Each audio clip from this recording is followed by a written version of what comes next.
Bonjour à tous, bienvenue dans cette toute nouvelle vidéo de la chaîne SEM Précision. J'ai l'honneur aujourd'hui de vous présenter les deux premiers rééquipements Symphony de chez Précision Planting. C'est les deux premiers en Europe.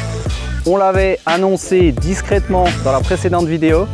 On va profiter donc aujourd'hui de vous présenter ces deux machines. Qu'est-ce que Symphony? Qu'est-ce que ce rééquipement va apporter pour vos pulvérisateurs? Il y a des choses superbes qui arrivent sur le marché. Mais en attendant, on va faire un petit tour dans l'atelier et c'est l'occasion de vous présenter Anthony, l'associé de SEM Précision, qui collabore avec moi sur cette société depuis le début. Les nouveautés qui ont été faites cet hiver pour démarrer sur une nouvelle campagne de printemps. On a des belles machines dans l'atelier, on va vous les présenter.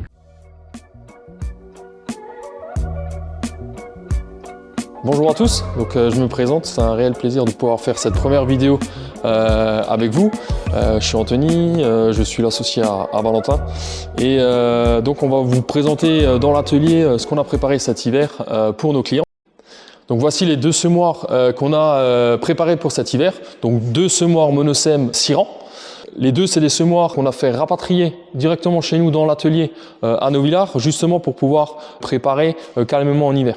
Donc là, sur le premier semoir, le client a fait le choix de passer en distribution électrique, distribution Précision Planting, avec une gestion avec le produit Delta Force. Donc on se retrouve ici pour la présentation du système Delta Force. Il faut savoir que sur Monosem, il y a une particularité, c'est qu'en fait, on change tout le kit parallélogramme pour pouvoir installer le système Delta Force. Système Delta Force, qui je le rappelle, est un système individuel rang par rang. Donc il est toujours couplé avec un capteur d'effort qui se situe ici, tu peux venir Valentin pour nous le montrer, au niveau de la moustache, un axe qui nous mesure le poids résiduel sur l'élément semeur. La particularité aussi, c'est qu'on a passé la distribution du client qui avait une distribution d'origine Monosem en distribution Précision Planting V7.2. Et donc la distribution de chez Précision Planting, elle est beaucoup plus simple à régler parce qu'on n'a pas de réglage d'agressivité de sélecteur comme sur la distribution d'origine Monosem. On règle uniquement la dépression pour pouvoir régler le nombre de doubles et de manques. Et si je me le permets, Anthony, cette distribution électrique, elle donne accès à de la coupure rang par rang, à de la modulation et vraiment à des qualités de semis, de précision au top. Et donc là, on retrouve un système rang par rang pour l'engrais liquide. Le client, il a fait le choix d'avoir la coupure rang par rang qui prend en compte la viscosité du produit qu'il a choisi. C'est pour ça qu'on retrouve à l'arrière du semoir le système EHMD de chez Précision Planting pour gérer la régulation de l'engrais starter. Et là, Anto, si je me permets, on peut rappeler que le positionnement de l'engrais se fait dans le sillon. Oui, directement avec les languettes Keaton qui sont directement intégrées avec un tuyau pour pouvoir mettre l'engrais starter directement dans le sillon pour être au plus proche de la graine. Et donc là, maintenant, on va passer sur l'autre semoir qui a exactement le même montage, mais la particularité, c'est que le client a fait le choix de passer sur des chasse-débris flottants. D'origine, on a des chasse-débris fixes que vous avez retrouvés sur l'autre semoir. Là, on a fait le choix de monter des chasse-débris Martin Thiel. Alors vous allez me dire, mais comment c'est possible? Puisque aujourd'hui, ça n'existe pas sur le marché. Donc en fin de compte, là, on va demander à Valentin comment il a fait cette adaptation pour le semoir Monosem. Le chasse-débris Martin Thiel, en fin de compte, il est monté sur un parallélogramme. C'est un petit peu le même parallélogramme qu'on a sur l'élément semeur. En plus de ça, il est combiné avec un vérin pneumatique. Donc depuis la cabine, on va pouvoir mettre de la pression ou carrément relever le chasse-débris pour parfois ne pas le faire travailler. Il est équipé avec des roues en aluminium ici qui sont des roues de motricité qui permettent dans des sols qui sont plus ou moins préparés d'avoir de la motricité pour le chasse-débris, pour le faire travailler correctement, chasser les débris, chasser parfois les cailloux, chasser parfois les mottes. On va pouvoir avoir plusieurs utilisations différentes. Et pour cette adaptation-là, alors c'est un chasse-débris qui nous vient des États-Unis, de nos partenaires Martin Thiel. La particularité, c'est que cette plaque ici devant s'adapte généralement sur des semoirs de type américain. Ici, il a fallu faire une adaptation pour les semoirs européens. On passe vite sur la table de soudure et on regarde comment on a fait l'adaptation pour ce type de chasse-débris. Alors voilà le prototype. On vient tout juste de finir de les souder. Donc c'est vraiment à l'essai, on a fait plusieurs essais, ça a l'air de fonctionner. On verra ça cette année vraiment à l'utilisation au champ. Donc 6 rangs, 6 prototypes. On a fait ça grâce à un équipement qu'on s'est offert cette année, une table de découpe CNC qui permet justement de faire ce genre d'adaptation. Donc ça permet vraiment de pouvoir trouver des adaptations à du matériel qui habituellement est utilisé que sur des smoirs américains, de pouvoir le rendre adaptable sur des smoirs européens. Puis maintenant, on va vous présenter en fait la partie cuve frontale pour les rééquipements d'engrais liquides. On nous demande beaucoup chez nos clients de pouvoir proposer un système complet de régulation autre peut-être que du precision planting. Donc on a aujourd'hui toute une gamme à proposer en fonction des clients et de ce qu'ils désirent. Donc Valentin, est-ce que tu peux nous présenter un peu ça au plus près ? Brièvement. Alors là, on a 3 cuves frontales évidemment. Ces 3 cuves ont des régules indépendantes, donc ça permet de réguler le débit, soit en isobus, soit avec des consoles dédiées. Donc brièvement, des vannes, des filtres, de la régulation, tout ça, ça permet d'emmener de l'engrais liquide jusqu'à l'arrière du smoir et de le réguler correctement, d'avoir vraiment quelque chose de précis, disponible en 750 litres, en 1200 litres, en 1800 litres et en 2300 litres pour les plus joueurs d'entre vous. Et en nous présentant l'engrais liquide, Valentin, tu peux peut-être nous présenter les adaptations que tu as fait cet hiver sur le 750A ? Donc on retrouve le 750A, vous l'avez vu dans la toute première vidéo de la chaîne SEM Précision, donc en constante amélioration, j'en avais parlé brièvement dans les premières vidéos.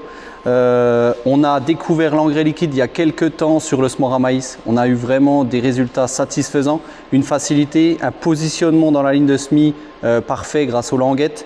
Donc l'idée c'était de faire de même avec le 750A. Je l'ai présenté la dernière fois avec une trémie et une tête de répartition 36 sorties à l'arrière. On a tout démonté, on a enlevé les doubles tuyaux et on a gardé des doubles tuyaux, cette fois-ci beaucoup plus petits. Donc là, on a des tuyaux d'engrais liquide qui viennent rang par rang dans un petit tuyau en inox et une petite languette au niveau du soc de semis. Donc l'engrais vient couler sous le soc et vient être vraiment déposé dans le sillon.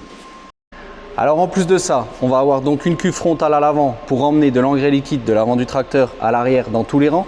On a une nourrice qui est au milieu du châssis qui va vraiment répartir tout l'engrais sur chaque rang. Et en plus de ça, on va faire des essais cette année avec de l'injection directe. Donc l'injection directe, c'est pouvoir sur la ligne principale du semoir, enfin de l'engrais, pardon, sur la ligne principale de l'engrais liquide, avec un système d'injection directe, soutirer un pourcentage de produit dans une cuve annexe et ainsi le mélanger dans la ligne de semis directement de façon simple et précise. Bon, vous l'avez vu, il y a plein de choses super intéressantes encore à présenter, ça prendrait une éternité. On va essayer de refaire des petits formats. Quand je dis petit, ça peut vite prendre du temps, mais dans l'idée d'avoir des formats un petit peu plus focus sur des points techniques. Je vous présenterai le smoir à maïs de l'exploitation. On a pas mal d'équipements également à vous présenter, comment il fonctionne en détail. On refera des vidéos sur l'utilisation de l'engrais liquide avec le 750A. Mais sans plus attendre, on retourne dehors. On va voir ce qui se passe sur les pulvées. Vous présenter Symphony. Bon, avant de démarrer avec Symphony, 2 points qu'on veut aborder également. Le premier, je m'en occupe. Le deuxième, c'est Anthony qui s'en occupe. Le premier, c'est qu'on vient de changer notre site internet. Donc www.semprecision.com, il a un petit peu évolué et surtout on a intégré une boutique de vente en ligne. Alors, c'est les débuts pour nous, on découvre comme vous allez le découvrir. On a essayé de mettre des produits qui sont pertinents à notre goût. C'est de la pièce d'usure, mais c'est surtout de la pièce améliorante. C'est des pièces qu'on a choisies chez différents fournisseurs, en Australie, aux États-Unis, en France, en Allemagne, un petit peu partout, pour essayer d'améliorer les smoirs, que ce sont les smoirs à céréales comme le 750A évidemment, mais encore tout ce qui est semoir monograine. Donc allez visiter le site, faites-nous des retours. Si jamais il y a des choses qui ne fonctionnent pas, n'hésitez pas à nous appeler. On reste disponible pour que cette nouvelle démarche fonctionne le mieux possible. Allez Anto, présente-nous le deuxième petit point qui n'est pas un petit point finalement. C'est pas un petit point parce qu'on a passé énormément de temps sur ce projet-là.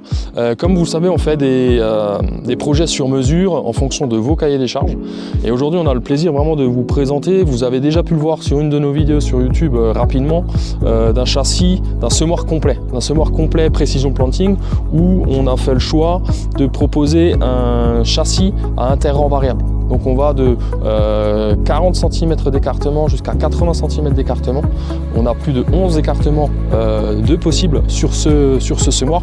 Mais donc voici le châssis qui vient de nous être livré. On va faire le montage cette semaine et on va vous présenter ça très rapidement dans la saison. Alors le système Symphony de chez Precision Planting, on l'a découvert ensemble avec Valentin directement aux États-Unis l'année dernière en août. Alors pour faire simple, c'est une technologie qui est basée sur le PWM. On dissocie une gestion de la pression et du débit indépendamment. Donc, est-ce que Valentin, tu peux nous présenter en détail le rééquipement qu'on a pu faire sur ta machine, sur ton Spracoupe? Merci Anto pour l'introduction. Donc, tu l'as dit, les deux premiers équipements Precision Planting, donc Symphony en Europe. On a vraiment fait le forcing pour être les premiers. On avait vraiment envie de présenter ces équipements. On y trouve vraiment beaucoup d'intérêt et surtout beaucoup d'évolution. Donc qu'est-ce qu'on a ici? On a deux Spracoupe. Bon, c'est pas la même génération. Celui-là, c'est un 7450. C'est un Spracoupe qui nous vient de chez un de nos clients alsaciens, pas loin d'ici. Et ça, c'est ni plus ni moins que le Spracoupe de l'exploitation que j'utilise quotidiennement. Et on va faire un petit coup le tour en détail pour présenter le rééquipement. Finalement, c'est vraiment très simple. C'est entre guillemets super facile à monter et ça apporte un gros plus. Le système, il est basé, tu l'as dit, sur le système PWM. Donc PWM, c'est Pulse Width Modulation. En anglais, une variation de largeur d'ouverture de buse. Donc en fait, on a quoi? On a simplement changé les porte-buses. Donc c'est des porte-buses qui sont similaires à ce qu'on avait avant. On a un pataget. Ici, on a de la buse pour de l'engrais liquide et là, de la XR bleue pour des applications plus phyto. Et en fait, cette buse, elle a quoi? Elle a un anti-goutte avec un solénoïde qui vient faire une ouverture et une fermeture fréquencée. Et en fait, on gère la régulation de débit simplement à la buse. Ce qui fait que individuellement, on est capable de contrôler toutes les buses du pulvérisateur. Donc, contrôler individuellement les buses du pulvérisateur, ça donne quoi? Ça donne de la coupure buse par buse, évidemment, la possibilité de faire de la modulation en suivant des cartes au préalable chargées dans la console du pulvérisateur. Ça donne également la possibilité d'avoir de la compensation en courbe. Vous le savez très bien, quand vous avez un pulvérisateur que vous enroulez un poteau électrique par exemple au milieu d'une parcelle, l'intérieur de rampe et l'extérieur de la rampe ne sont pas du tout à la même vitesse. Ici, grâce à cet équipement, on sait exactement où chaque buse est positionnée sur la rampe. Et donc la rampe du bout va s'ouvrir beaucoup plus que la rampe intérieure pour avoir un débit adapté vraiment à la vitesse de la rampe. Donc finalement, on le voit ici, le montage est assez simple. On a un montage en série d'un module. Donc un module, il va contrôler 4 buses, 1, 2, 3, 4. Et à la suite, on les monte à la suite en série. Ça veut dire que si la rampe fait 30 mètres, on rajoute encore des modules et des porte-buses. C'est très simple à monter, c'est relativement facile, ça ne prend pas énormément de place, c'est relativement propre et ça fonctionne bien. Alors côté régulation de la pression d'utilisation, là, ça se complexifie un petit peu. On a différents pulvérisateurs, on l'a vu, et on a différentes façons de régler la vitesse de rotation de pompe sur ces machines. En fin de compte, sur le Spracoupe de cette génération-là, on a une pompe centrifuge qui est entraînée par la courroie du moteur. Donc en fait, la vitesse de rotation de pompe est dépendante de la vitesse de rotation du moteur. Sur l'autre pulvé, le 7450, ici on a grosso modo la même pompe centrifuge, elle est un petit peu plus grosse pour permettre des plus gros débits et elle est entraînée hydrauliquement avec une commande PWM. En fin de compte, l'objectif de tout ça, on l'a dit, c'était de contrôler la pression individuellement. Ce qu'on fait sur ma machine, le blanc, on vient jouer avec une valve de régulation qui vient plus ou moins restreindre le circuit pour réguler la pression et toujours avoir la pression optimale. Sur l'autre machine, on vient régler la vitesse de rotation de la pompe en hydraulique pour toujours avoir la même pression et avec une vitesse qui va varier pour atteindre l'objectif. Bon, et finalement, l'objectif de tout ça, c'est donc d'avoir une pression qui est tout le temps la même, quelle que soit la vitesse d'avancement de la machine.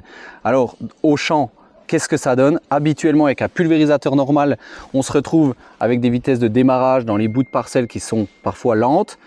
lorsqu'on est dans les lignes droites, on est parfois un petit peu trop vite. Si on prend l'exemple de cette buse, la XR bleue de chez T-Jet, elle a une plage d'utilisation allant de 1 à 1 bar 6. Alors, j'ai pas le tableau en tête exactement, mais c'est le retour que j'en ai. Et pour avoir une taille de gouttelette idéale pour éviter la dérive et pour essayer d'avoir le maximum de cible au sol, c'est à peu près la pression de service qu'il faut avoir. Moi, je règle la machine à 1 bar 5. Dans la console, je marque 40 litres hectares, 1 bar 5. Quelle que soit ma vitesse, grosso modo, de 12 km/h à 25 km/h, j'aurai toujours 1 bar 5. 1 bar 5, ça veut dire que je vais avoir des tailles de gouttelettes toujours identiques pour essayer d'avoir un maximum de cible et surtout un minimum de dérive en produits phyto. Bon, on arrive à la fin de cette vidéo, mais en fait, il y a tellement d'évolution qui va arriver avec ça. Donc l'objectif, on l'a dit, c'était de contrôler les buses individuellement. Et ça veut dire quoi? Ça veut dire que dans peu de temps, on aura accès, on l'a déjà accès, cette machine n'en est pas équipée, mais à de la caméra. De la caméra qui va faire quoi? Qui va faire soit du contrôle de débit en fonction d'un volume de végétation, en herbicide par exemple, ou alors du on-off sur de la buse. Ça veut dire quoi? Ça veut dire que vous allez vouloir aller faire des désherbages totaux dans une parcelle.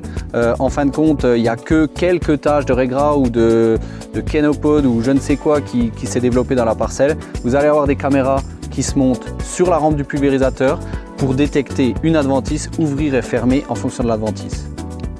Alors ça, c'est bien pour tout ce qui est désherbage total, herbicide type glypho évidemment, mais l'avenir c'est quoi? C'est de pouvoir aller traiter en culture. Vous avez des taches de régras dans du blé, vous avez des liserons dans du maïs, vous avez des chardons également dans du blé. De pouvoir faire la différence, ces caméras, l'objectif c'est qu'elles puissent faire la différence entre la culture et l'adventice. Donc une détection d'une plante verte sur une autre plante verte. Bon, pour ceux qui sont encore là jusqu'au bout de la vidéo, merci. On va essayer de faire d'autres vidéos tout au long de la saison pour présenter toutes ces nouveautés techniques. C'est super intéressant, mais ça prend également beaucoup de temps à faire toutes les adaptations, les montages. L'objectif, c'est de pouvoir faire un petit visuel de tout ce qu'on propose. N'hésitez pas à nous contacter sur contact@semprecision.com. Allez voir notre site web avec la boutique en ligne. N'hésitez pas à nous poser des questions, vous pouvez nous appeler.